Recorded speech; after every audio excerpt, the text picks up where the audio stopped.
Hello, my mellow fellows, or should I say my burger baddies. Bob's Burgers just hit another milestone of not only its first art book coming out, but also its 300th episode. If you're wondering if I have the art book, the answer is of course I got my hands on it. I got the art book. Obviously I got the art book. And let me tell you, the book is fascinating. We have rough drafts of characters, script artwork, and even early designs of Bob's Burgers and all the Belchers. I found it very fun to read. Alongside that, we got our official 300th episode of Bob's Burgers, and I loved it. It was very lore focused, and it gave us a look at the start of Bob's Burgers. Not only did it validate a lot of my timeline guesses I had in my other videos, but we got new information about some of our most beloved characters. But before we talk about that, I want to talk about Bob's Burgers' history with its 100th episodes. So sit back, relax, and break out your time capsules as we take a trip down memory lane. Bob's Burgers' 100th episode was all the way back in the season 6 finale, and the episode was Glued Where's My Bob? Probably one of the more famous episodes of the show. I loved this episode, and so did a lot of the fan base. This episode perfectly encapsulates what people love about the series. Basically, as the title suggests, Bob got glued to the toilet. And no, it wasn't Hanako's toilet. There ain't no ghost involved, but his own restaurant toilet. One of the things I love about Bob's Burgers is the continuity that follows throughout the series, and during Felix's first appearance, he redid their bathroom. He made it look sleek and black, and honestly, it doesn't look like it fits inside of Bob's Burgers. The vibes of the restaurant versus the toilet are two different things. Oh my god. Oh my god. Which is the sink? Which is the toilet? I'd pee in that or that. And the thing about the toilet is that it had no toilet seat. And that came back to bite Bob in his butt this episode. Anyways, Bob got glued to the toilet, and it was a big deal because he had a magazine interview to get ready for. It was a really funny episode, but at first I didn't really understand why it was the plotline for the 100th episode. But the more I thought about what the episode was trying to say, the more I got why. This episode is really silly, but also equally as heartfelt. And this episode also points to the larger themes of the series. More so, Bob's anxiety about whether he's going to succeed or not. This interview in his eyes could be his big break. It was the famous Coasters magazine, so he just wanted it to go well. But when the interview didn't go the way he wanted, and the interviewer started talking down to him, not only did Louise stand up for him, but the entire community did as well. No, please don't chant that. Oh, it's in a good way. Just coast on out of here, coasters. And in the end, Bob did get a rather good review in Coasters. Bob's Burgers is more than an undiscovered gem. It's truly a one-of-a-kind mom-and-pop shop. This shabby little dive seems to hold a special spot in this dingy town's heart. So to me, this episode was not only about Bob and his fears of both success and failure, but it was also about the community that Bob's Burgers has fostered. Solid 100th episode. Now its 200th episode was just as eventful as the 100th. This was season 11, episode 6, Bob Belcher and the Terrible, Horrible, No Good, Very Bad Kids. This episode is rather simple. Bob's Burgers had an unfortunate fire in the middle of the night. The worst part of it was the timing. There was a major event going on in town, and losing the flat top meant that he was missing out on major business. Anyways, the episode is basically about the kids feeling guilty about the fire, and one by one, them confessing their roles in causing it.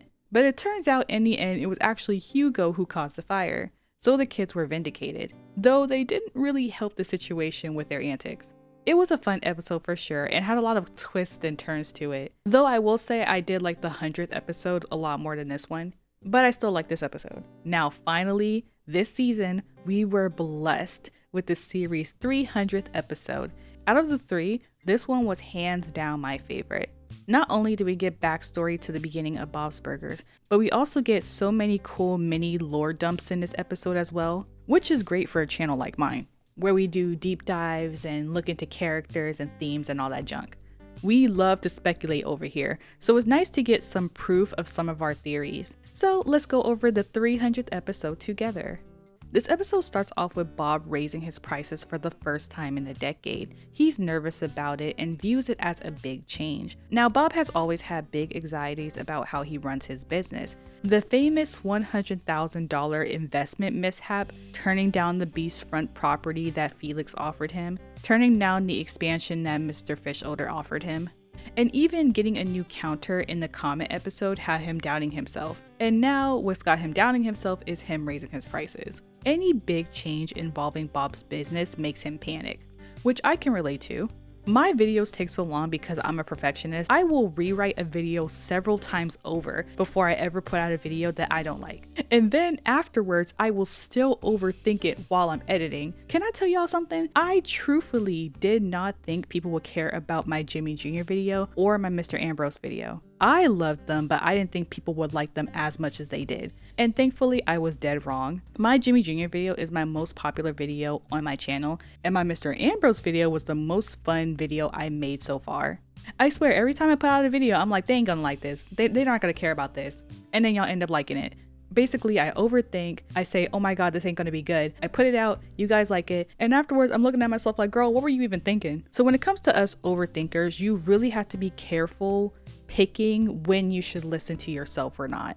Me being more picky about what I put out makes the quality of my videos better, but when I'm really overthinking, sometimes you can talk yourself out of good things. Word of advice, instead of being your worst critic, you gotta be one of your biggest cheerleaders instead.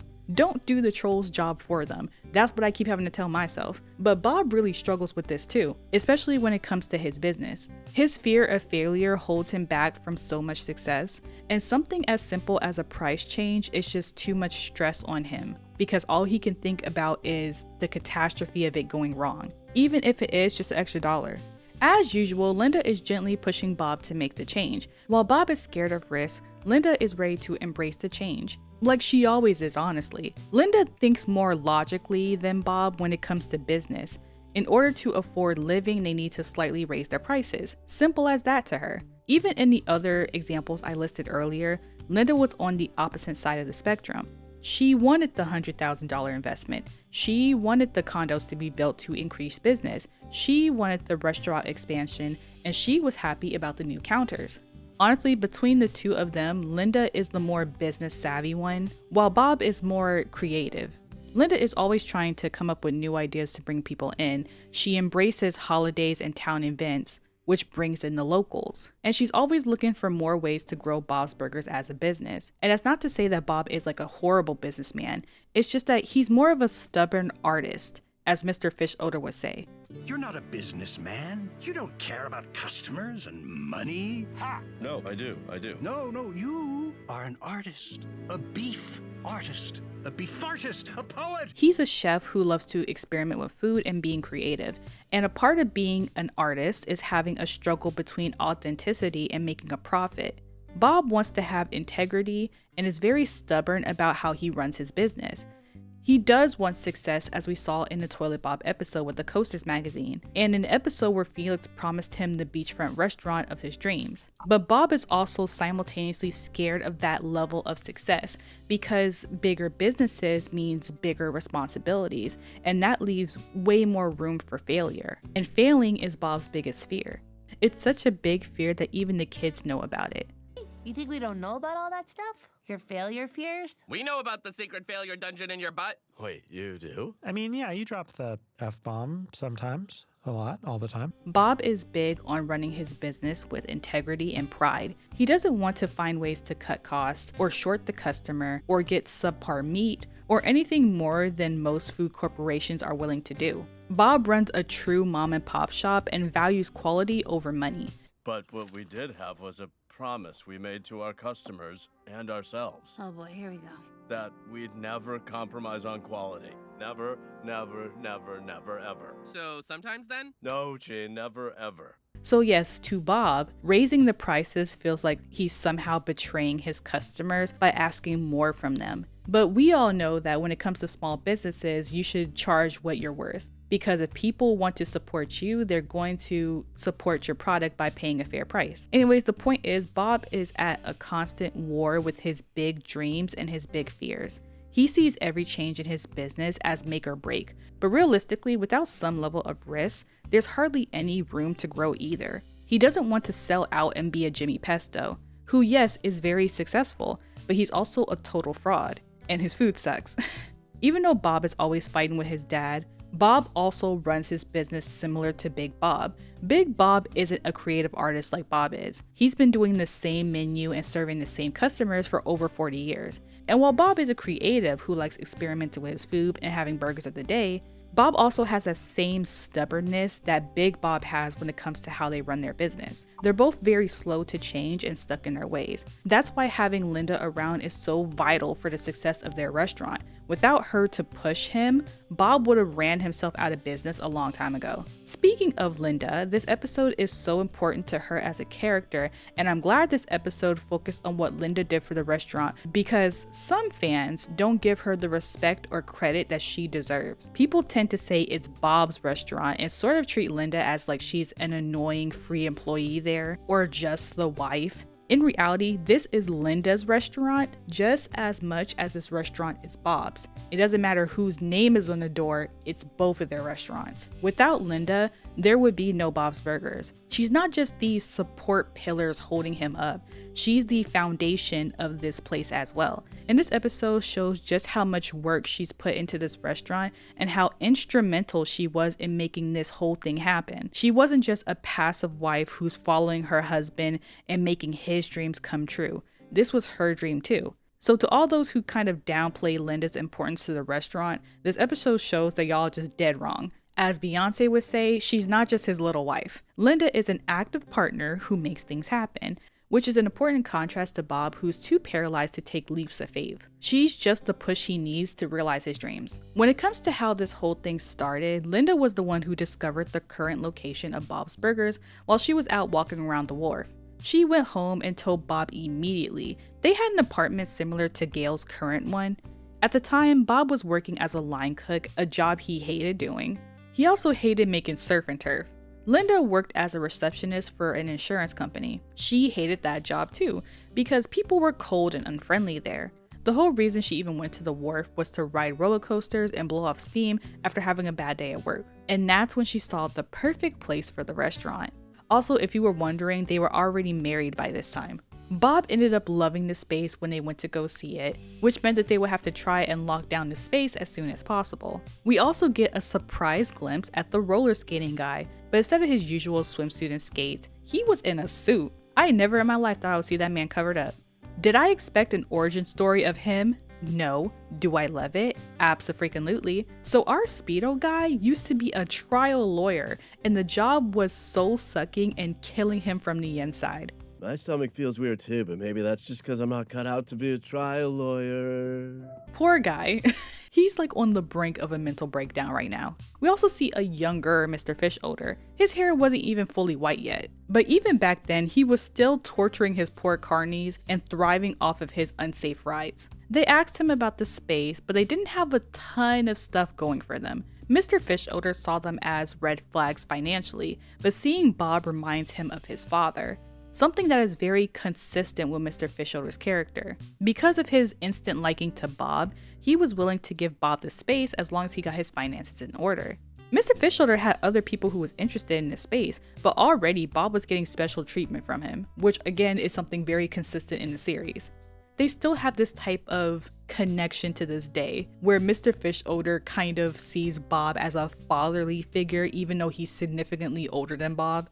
It's a very weird, funny dynamic. Mr. Fish has a soft spot for Bob, and it seems like it's always been that way since the day they met. But besides that, Mr. Fischoeder is pretty much the same way he is now. Even though he was recently in a lawsuit for someone dying there, no surprise, he was shooting his employees out of cannons. Now, if you excuse me, I've got to go fire a carny. Oh. From a cannon. Oh. It's Friday after all. Yeah, sure. Makes sense. Same Mr. Fischoeder. He's like an evil Monopoly man. Like, I love Mr. Fischoeder as a character, but, you know, he's kind of an evil capitalist. But you know what? That's what makes him fun. He's a funny villain, and I love that for him. Honestly, Mr. Fischoeder is just a vibe. Anyways, Bob and Linda went to the bank to try to get a business loan. But of course, they did not get the loan due to them being super duper poor. We also meet the bank guy, Mr. Dowling, while he was just a baby employee shadowing his superior. He's the current bank manager who hates Bob and never misses a chance to clown on him for being poor. This is an impressive savings account here. And then here's yours. See the difference? Yes. Good planning, careful saving, no apparent plan, small, random deposits. So it seems like the favoritism he gets from Mr. Fish Odor is counterbalanced by the hatred he has from this random bank man. And while the bank manager back then didn't like Bob either, Mr. Dowling was more meaner than her. She was professional in turning them down, but Mr. Dowling does that stuff for fun. Will you give us a loan? That's not how banks work. I was just seeing if he was nice. I definitely wouldn't give you a loan. Denied. Oh, he's mean. Mr. Dowling, I get to say denied. Denied. Yep. I mean, I'll be back in here in no time, depositing twice as much. Oh, that'll be fun. I'll have our vault enlarged. Because they were denied a loan, they were out of options. Linda offered to use the money she's been saving since she was 15. She was going to use that money for a condo for herself, but now she wanted to use that money for the down payment on the loan instead. Bob absolutely did not want her to do that. He didn't want to take away her dreams of owning a condo for him. Your condo money? No. You've been working and saving since you were 15. You were going to put it into owning a condo, which is a great idea. I hope you let me live there. I mean, we are married, so you're high on the list. And on top of that, he knew that her parents would be furious with him if he let her do that for him. He was more scared of Gloria finding out than Al. Linda insisted on it, saying it was her money and she could do whatever she wants with it. And she wanted to invest in the restaurant. But Bob refused because he couldn't handle if things didn't work out and he ended up wasting her money. He'd feel way too guilty if he fails and takes her down with him. Because in his eyes, if he failed, that means that not only did he tank his dream, but he also tanked his wife's dream at the same time. No wonder he's so anxious all the time. Linda went to go look at the condos one more time before she made up her mind about what she wants for her future. With her new resolve, she goes to Bob and tells him that he doesn't get to tell her what she does with her money, and neither does her parents. Her dreams were aligned with his, and she wanted to open the restaurant too. You know what my dream is? I want to help build something that makes people happy, something that makes the world better in some little way. So if you don't let us use this money to do that, I'm gonna kick your ass. She'll do it. She's got the crazy eyes. And finally, Bob agreed to it, and Bob's Burgers was officially born. And speaking of things being born, she also told him that she was pregnant with their first kid. Bob was happy, but now even more hesitant than before to take a big risk of starting a restaurant. But Linda literally shushed him and that other random guy that was there and told him to just chill out and vibe with it. It's going to work out for them because, you know, she said so. Ever the optimist. That's great. Wait, then we definitely shouldn't start the rest. Shush. Yeah, you definitely should. Shush. This baby is part of my dream too. Then the official moving process begun. We got to see them move it to the apartment and in the restaurant together, mostly by themselves. It's so cute seeing them put together a crib and preparing to be a family. We also get one of the first meetings between Bob and Teddy. Not the first, but like one of the first few interactions between them. Teddy is crying because him and Denise just got a divorce. Do you need some water or something? I'm fine. I'm not really a water person. Denise, she loves water. Denise! And if you want to know more about that, Teddy's Love Life video. I have a whole video about that, just in case you didn't know. We also see that Linda was the one who found the iconic Flying Burgers picture they have on their wall. They were still deciding on the name of the restaurant. Bob had a lot of pun-related ideas, but nothing was locked down yet. And that's when Linda suggested Bob's Burgers. Bob at first didn't want to name the restaurant after himself because he felt like it was unfair to Linda. After all, she was a big reason why this place is even able to exist in the first place. But Linda didn't mind it at all. No. We should no. call it Bob's Burgers. No. I couldn't do this without you, Len. The name shouldn't be just me. People are gonna know you couldn't do this without me. It's gonna be obvious. I mean, look at you. Yeah, you're best. We also see a rare sighting of bald Mort before he started wearing his toupee. Mort was the same friendly neighbor he always is, offering to send people their way if they did the same for him. Oh, well, if my clients are hungry, I'll just say, go next door to the place with the food. And if you have any potential business for me... Any dead people? Yeah, just send them my way. Mort was also concerned about Teddy's constant crying, but he just let him be. These two weren't friends at this point, but Teddy was hard to ignore when he's literally crying his eyes out on the floor. Anyways, they couldn't afford to hire anyone, so Linda was going to work while she was heavily pregnant. Obviously, Bob didn't like the idea of it, but they really had no choice. But as always, Linda was really chill about it. You're gonna be too pregnant to work. We can't afford to hire anyone. I can work for a few weeks until the baby comes. I'm cheap and easy. Plus, you need me out there. You can tell that Bob was getting more nervous and anxious the closer they got to the grand opening. Every step closer to opening made him physically sick. But we do get this moment of Bob talking to baby Tina. Hey, baby, it's Bob, but you can call me Dad. I'm so excited to meet you and to open the restaurant. So glad we're doing both at the same time. We get to the grand opening and we see several familiar faces come through. We get to see that Edith and Harold were day one supporters, even though they have an odd way of showing it. Sorry, I ate all the burgers. That's why I look like this. Just kidding, I'm pregnant. Calm down.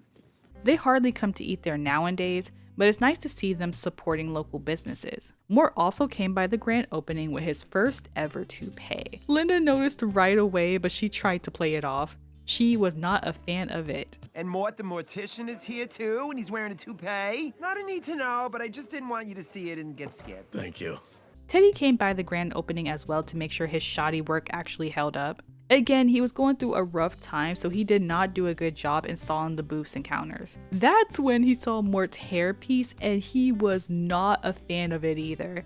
No. We don't do that anymore. Bald guys just wear hats now. You don't need to feed this and put it in a cage at night like that thing. Wow, you baldies are a bunch of mean girls. Teddy then proceeds to sit next to Mort and tell him how much his hair isn't working for him. Teddy literally sat next to him and was like, that ain't working, bruh.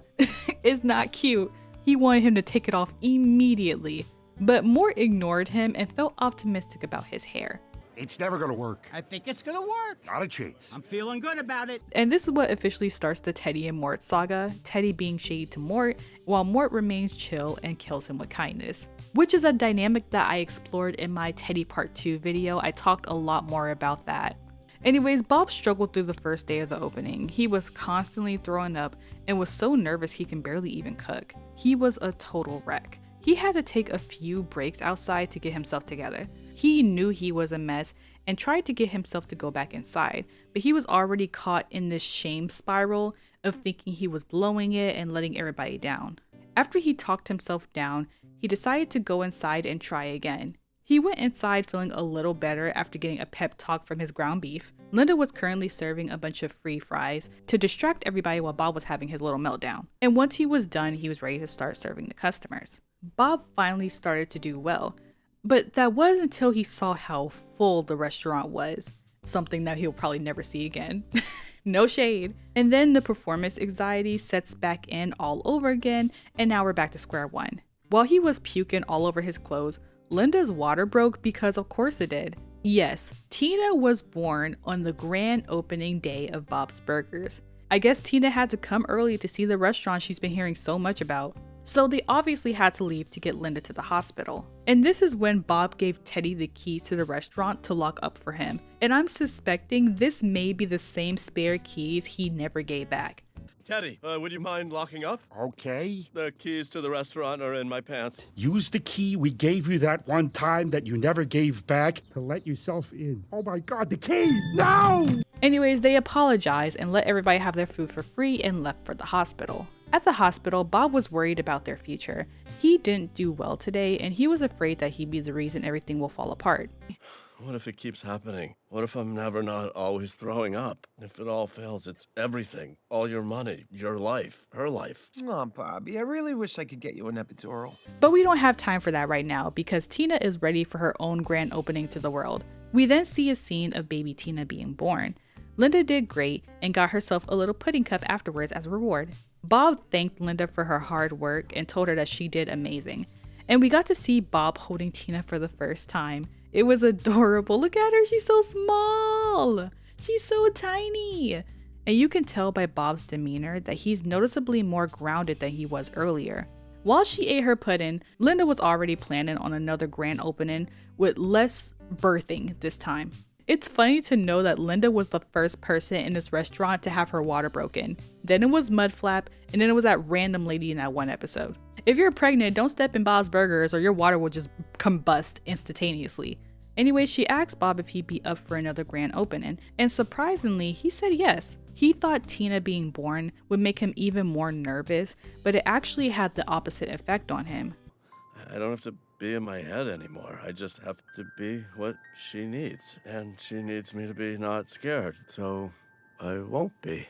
It was really sweet that Tina being born is the reason that Bob calmed down and was willing to put in the work for his restaurant. He finally got out of his own head and in turn got out of his own way. At the end of the episode, he finally got the nerve to raise their prices. And ironically, Tina was also nervous about the price increase as well and needed to process the big change, which makes total sense because Tina is very much like her father. And what's even funnier is that Teddy had the nerve, the audacity to say that he probably won't be here as much since the job is done. And we all know that that was a damn lie.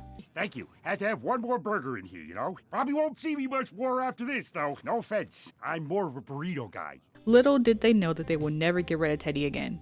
Also in the end, Mort ended up picking up a lady friend with his new toupee, and Teddy was flabbergasted by this new development, which means that Mort had the last laugh. The hair does work. Don't doubt a good one-piece wig, okay? Little hair candy can turn it around for you. And in the last scene, we see the roller skating guy trying his burger for the first time. And this changes his whole spirit completely. And this man had a whole spiritual experience. You need change, hon? Keep it. Best burger of my life. I feel like a different person. And then we get to see him eyeing the swimsuit as he leaves the restaurant. So we officially get the origin story of the roller skating guy. Unexpected, but highly, and I mean highly appreciated. I always wondered about that guy. I know he likes art, I know he's a vegan, and I know he was in love with that mermaid for that one episode. But other than that, he's kind of a one-liner king. We're all glued to a toilet called Earth! Though I will say that he always did seem like a smart person. Like I said earlier, he was knowledgeable in art and he had great advice for Tina even though she didn't take it. That's a good likeness in the face, but the proportions are off. No, the proportions are right. Well, I'm getting adult braces. So? So I should know. Dr. Yap has short, strong legs and his torso Well, is I'm off to do some more roller skating! And after he tried Bob's Burgers, he had a life-changing experience. Ironically, he hasn't really been back to the restaurant because now he's a vegan and doesn't eat meat anymore. But I'm a vegan! The only time I remember him inside the restaurant was when he confronted Linda for her bad advice. I dry cleaned my Speedo like you said, and now it looks ridiculous. But it's cool because they made up since then. Armpit hair, cool, Madonna. Thank you. I love that we get to see such a random character get some depth. And it's a classic tale of a man stuck in a suit, but his soul yearns to be a free spirit. And he followed his dreams into skating around town with his ass out. What a king. My favorite part of the episode was watching the kids slowly grow up in the end credits. What's that? You're asking if I cried? No. Shut up, loser. I'm not that sentimental. Now get out of my business. You're so damn nosy. Anyways, that's officially the end of our 300th episode of Bob's Burgers. An amazing milestone worth celebrating. A lot of shows don't get the privilege of making it to 300 episodes, especially nowadays when they're canceling everything left, right, and center. You can't even get into shows now because it's canceled as soon as you start playing the first episode. But I'm glad that Bob's Burgers is still here after all these years. And not only that, but they gave us such a special episode to go along with it. I truly loved it. Applause, applause! There's so much about this episode that I love, but truthfully, I'm just glad that we keep getting quality episodes this late in the game. A lot of shows who make it this far tend to dip in quality as time goes on, but I'm glad that Bob's Burgers still has a lot of creativity and especially, more importantly, a lot of heart still left in the show. You can tell the writers care about the characters, they care about the restaurant, and they care about the lore. You can tell they're truly still putting their heart in it, and I love that. Especially how the world is right now, you definitely need shows like this who remain truthful to who they are and are still standing 10 toes down on what they believe in. I love seeing how the restaurant started, and I can't wait to get more backstory stuff like this. For the last couple of seasons, we have been getting a lot of lore drops, a lot of character expansions, a lot of character reveals. This is what I'm talking about. Seeing how everything started just shows us how far the Belcher family has come, and I can't wait for the new episodes of the season. It's already shaping up to be another great season so far, and I'm excited to see the new material. And just in case y'all are wondering, by the time I am recording this, I in fact did see the episode with Zeke, Tina, and Jimmy Jr., but Zeke and Tina, I feel like they were trying to put a battery in my back, because now I want to do another Zeke video, because hello, you can't tease me like that, because hello. Though I'm debating on if I should just cover the episode or just do a whole nother Zeke video in general, because the Zeke video was the first Bob's Burgers video I did, and that was some years ago. And the last time I talked about Zeke in detail was a year ago in my Jimmy Jr.'s video. So I'm thinking Zeke is due for an update video and another thing all about Zeke. Would y'all like that? I feel like y'all would like that. Anyways, happy about the new season, loving a lot of the episodes so far, and I'm excited to have new material to make videos about. Anyways, thank you guys so much for watching. Feel free to leave a comment about your favorite part of this episode, or just your favorite continuity in the series, whether it be the dented ice cream machine, whether it be Bob's tattoo, whether it be the bathroom, whatever continuous continuity thing, feel free to tell me if you have a favorite. My personal favorite was Bob's little tattoo. Anyways, thank you guys for watching, and I will see you in the next one. Bye!